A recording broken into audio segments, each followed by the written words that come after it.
Hello student, good morning. આજે આપણે જોઈશું ઓનલાઈન ક્લાસીસની અંદર સ્ટાન્ડર્ડ 8 આપણો સબ્જેક્ટ છે કમ્પ્યુટર. આપણે લાસ્ટ લેક્ચરમાં જોઈ ગયા ચેપ્ટર 4 સ્ક્રેચ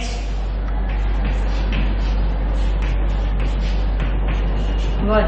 બરાબર. આજે આપણે જોવાના છે એના MCQ. આપણે લાસ્ટ લેક્ચરમાં જોઈ લીધું કે કેટલા એના બ્લોક હોય છે, કેટેગરીઝ કેટલી છે, એની અંદર ફંક્શન કઈ રીતે કાર્ય કરે છે, એનો સ્ક્રીન સમજી લીધો. હવે આજે આપણે જોવાના છે MCQ કે એના MCQ આપણે શું કહેવા માંગે છે. બરાબર. પ્રોજેક્ટ રન કરવા માટે પણ આપણે લાસ્ટ જોઈ લીધું હતું કે ગ્રીન ફ્લેગ છે, સ્ટોપ બટન છે, જેનાથી સ્ટોપ, અને પ્રેઝન્ટેશન મોડ એટલે એનાથી તમે તમારો જે કંઈ પ્રોગ્રામ છે એને ફૂલ સ્ક્રીનમાં જોઈ શકો છો. તો આ બધા બટન આપણે સમજાવી દીધા હતા. હવે આજે આપણે જોઈ લઈએ MCQ. તમારો પહેલો MCQ છે સ્ક્રેચ શું છે. તો સ્ક્રેચ એ શું છે? Programming language. બરાબર. જેનાથી આપણે પ્રોગ્રામને તૈયાર કરીએ છીએ.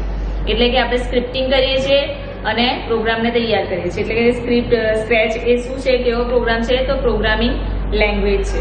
બરાબર.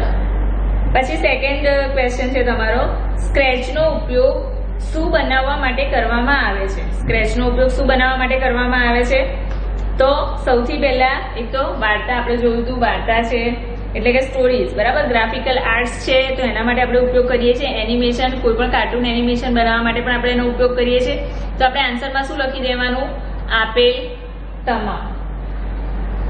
બરાબર. પછી છે કે પૂર્વ નિર્ધારિત રીતે સ્ટેજમાં કયો સ્પ્રાઇટ જોવા મળે છે. પૂર્વ નિર્ધારિત રીતે એટલે કે તમને સૌથી પહેલા કયો સ્પ્રાઇટ આપેલો હોય છે. જ્યારે તમે સ્ક્રેચ પ્રોગ્રામ ઓપન કરો છો ત્યારે તમને કયો પ્રોગ્રામ જોવા મળે છે.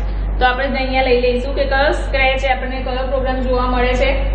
તો જ્યારે આપણે સ્ક્રેચનો પ્રોગ્રામ ઓપન કરીએ છીએ ત્યારે આપણને સૌથી પહેલા એટલે કે પૂર્વ નિર્ધારિત રીતે કેટનો સ્પ્રાઇટ આપણને જોવા મળે છે. બરાબર. પછી છે નેક્સ્ટ ક્વેશ્ચન તમારો, સ્ક્રેચ પ્રોજેક્ટ શેનાથી ઓળખાતા ઓબ્જેક્ટથી બને છે. તો સ્ક્રેચનો જે પ્રોગ્રામ છે એ ટોટલી શાના ઉપર ડિપેન્ડ છે? તો સ્પ્રાઇટ. શાના ઉપર ડિપેન્ડ કરે છે? તો સ્પ્રાઇટ. આપણે જે કંઈ પણ કાર્ટૂન કેરેક્ટર લઈએ છીએ પ્રોગ્રામ બનાવવા માટે એને આપણે શું કહીએ છીએ? સ્પ્રાઇટ. અને સ્પ્રાઇટથી જ આખો સ્ક્રેચનો પ્રોગ્રામ ઓળખાતો હોય છે. પછીનો ક્વેશ્ચન છે તમારો, સ્પ્રાઇટ પરની દરેક એક્શન ક્યાં જોવા મળે છે. તો આ જે આપણે સ્પ્રાઇટને જે કંઈ પણ પ્રોગ્રામિંગ કરીશું એ આપણને ક્યાં જોવા મળશે? સ્ટેજ. બરાબર. આનું આપણે પ્રોગ્રામિંગ જ્યાં પણ કરીશું, સ્ક્રિપ્ટિંગ આપણે જે કરીશું એની એક્શન આપણને ક્યાં જોવા મળે છે? તો સ્ટેજ ઉપર એનું આઉટપુટ આપણને જોવા મળશે. પછી નેક્સ્ટ ક્વેશ્ચન છે, સ્ક્રેચમાં સ્ટેજ કેટલા યુનિટ પહોળું હોય છે. બરાબર. તો આન્સરમાં લખવાનું 480. બરાબર. 480 યુનિટ શું હોય છે? પહોળું. પછીનો ક્વેશ્ચન છે, સ્ક્રેચમાં સ્ટેજ કેટલા યુનિટ લાંબુ હોય છે. એટલે કે એની લંબાઈ કેટલી હોય છે?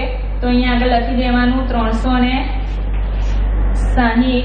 એની શું હોય છે? લંબાઈ.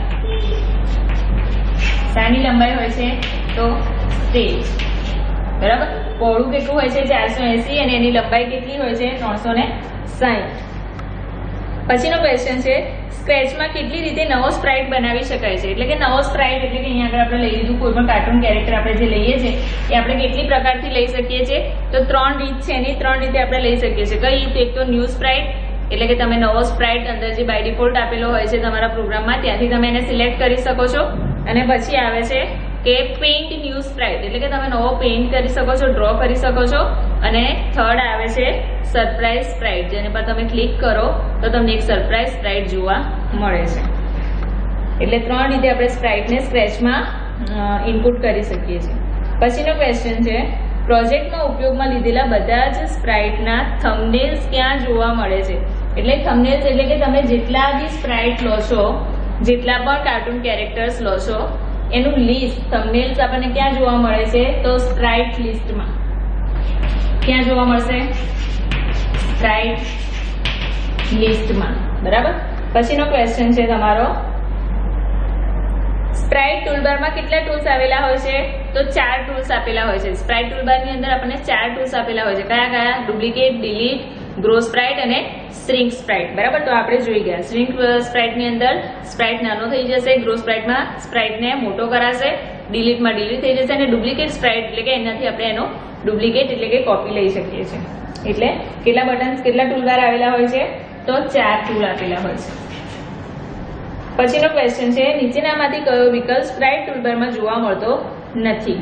તો કયો કયો આપણે કીધો? ડુપ્લિકેટ આવી ગયો, ડિલીટ આવી ગયો, ગ્રો સ્પ્રાઇટ અને સ્ટ્રિંગ સ્પ્રાઇટ. તો કયો આપેલો નથી હોતો? તો ન્યૂ આપેલો હોતો નથી. પછીનો ક્વેશ્ચન છે, કરંટ સ્પ્રાઇટ ઇન્ફોર્મેશન વિભાગમાં શું જોવા મળે છે?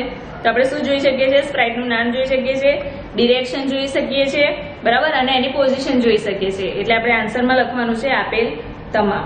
પછીનું છે, કરંટ સ્પ્રાઇટ ઇન્ફોર્મેશન વિભાગમાં કેટલા રોટેશન સ્ટાઇલ બટન જોવા મળે છે? તો આપણને 3 રોટેટ બટન જોવા મળે છે, જેની અંદર એક તો રોટેટ આવે છે, પછી આવે છે લેફ્ટ રાઇટ ફ્લિપ, અને પછી આવે છે નો રોટેશન. એટલે કે 3 બટન આપણે જોઈ શકીએ છીએ. પછીનો ક્વેશ્ચન છે, બ્લોક કેટેગરીઝ વિભાગના કેટલા પ્રકારની બ્લોક કેટેગરી જોવા મળે છે?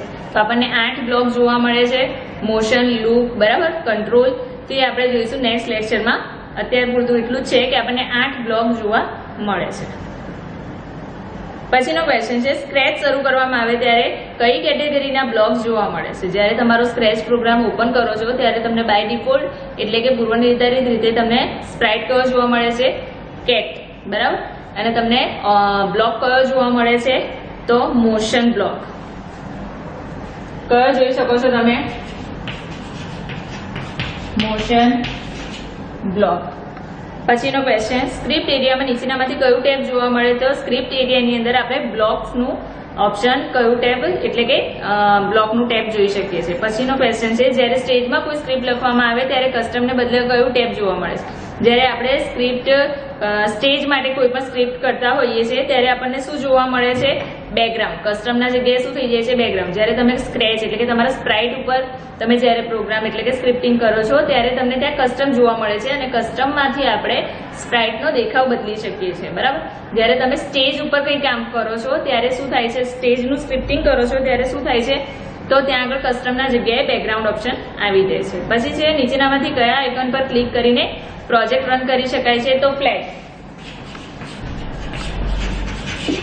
ઉપર ક્લિક કરશો તો તમારો પ્રોગ્રામ રન થઈ જશે. પછીનો ક્વેશ્ચન છે, પ્રોજેક્ટને ફૂલ સ્ક્રીનમાં જોવા માટે કયા બટનનો ઉપયોગ થાય છે? તો ફૂલ સ્ક્રીનમાં જોવા માટે આપણે કયું ઓપ્શન લઈશું? Switch to presentation mode. Presentation mode એટલે કે તમને ફૂલ સ્ક્રીનમાં તમારો પ્રોગ્રામ રન થયેલો જોવા મળશે. પછીનો ક્વેશ્ચન છે, નીચેનામાંથી કઈ કીની મદદથી પ્રેઝન્ટેશન મોડમાંથી બહાર નીકળી શકાય છે? એટલે કે જે આપણે પ્રેઝન્ટેશન મોડ લીધું છે એમાંથી બહાર નીકળવા માટે, કેમ કે ફૂલ સ્ક્રીનમાં તમારો પ્રોગ્રામ જોવા મળશે, તો એમાંથી બહાર નીકળવા માટે તમારે એસ્કેપ કી આપવાની રહેશે, બરાબર. કઈ કી આપવાની રહેશે? એસ્કેપ. પછીનો ક્વેશ્ચન છે, ડ્રોઈંગ માટે પેન બ્લોક કેટેગરીના કયા બ્લોકનો ઉપયોગ કરવામાં આવે છે? તો ઓપ્શન જવાબમાં લખવાનું છે પેન ડાઉન. કેમ કે પેન લેશો તમે પેન બ્લોક કેટેગરીમાંથી તો તમને પેન ડાઉનનો યુઝ કરી અને ડ્રોઈંગ કરી શકો છો. સ્પ્રાઇટને મૂવ કરવા માટે કઈ બ્લોક કેટેગરીના બ્લોકનો ઉપયોગ થાય છે? સ્પ્રાઇટને મૂવ કરવો એટલે એક જગ્યાએથી ખસેડવા માટે, એક જગ્યાએથી બીજી જગ્યાએ મૂકવા માટે શાનો ઉપયોગ થાય છે? તો મોશન બ્લોકનો. પછી છે, સ્પ્રાઇટને નીચેનામાંથી કયા ડિરેક્શનમાં ફેરવી શકાતું નથી? તો -80, બરાબર. આ ડિરેક્શનમાં સ્પ્રાઇટને ફેરવી શકાતું નથી. પછી છે, વેઇટ 1 સેકન્ડ બ્લોક કઈ કેટેગરીમાં જોવા મળે છે? તો કંટ્રોલ કેટેગરીની અંદર વેઇટ 1 સેકન્ડ આવે છે, જેનાથી આપણે તમારા સ્પ્રાઇટને 1 સેકન્ડ પછીનું મુવમેન્ટ આપી શકો છો. પછીનો ક્વેશ્ચન છે, સ્ક્રેચમાં પ્રોજેક્ટ કયા એક્સટેન્શનથી સેવ થાય છે? કયા એક્સટેન્શનથી સેવ થશે સ્ક્રેચની ફાઇલ? તો .sd એનું એક્સટેન્શન છે. પછીનો ક્વેશ્ચન છે, નીચેનામાંથી કયા વિકલ્પની મદદથી સ્પ્રાઇટને લેફ્ટ ડિરેક્શનમાં ફેરવી શકાય છે? તો આવશે -90. એનાથી આપણે એને લેફ્ટ ડિરેક્શનમાં ફેરવી શકીશું. તો આ છે તમારા 26 MCQ, જે તમારે PDF આવે એટલે તમારે નોટ્સબુકમાં લખી લેવાના છે અને એને રિફર કરવાના છે, બરાબર. એક્ઝામમાં આમાંથી તમને MCQ પૂછાશે, તમારું પેપર હશે ક્વેશ્ચન પેપર. તો આ જે બ્લોક્સ આપણે અહીંયા આગળ જે MCQ સમજાયા છે એ દરેકે નોટ્સબુકમાં લખી લેવાના છે અને એને વાંચીને તૈયાર કરી લેવાના છે. ઓકે, હવે આપણે નેક્સ્ટ લેક્ચરમાં જોઈશું ચેપ્ટર 5 સ્ક્રેચ 2, બરાબર. તો એની અંદર આપણે આ જેટલા પણ બ્લોક્સ છે, જે 8 બ્લોક છે, એ 8 બ્લોક આપણે નેક્સ્ટ લેક્ચરમાં નેક્સ્ટ ચેપ્ટરમાં જોઈ લઈશું. બરાબર? Okay student, thank you.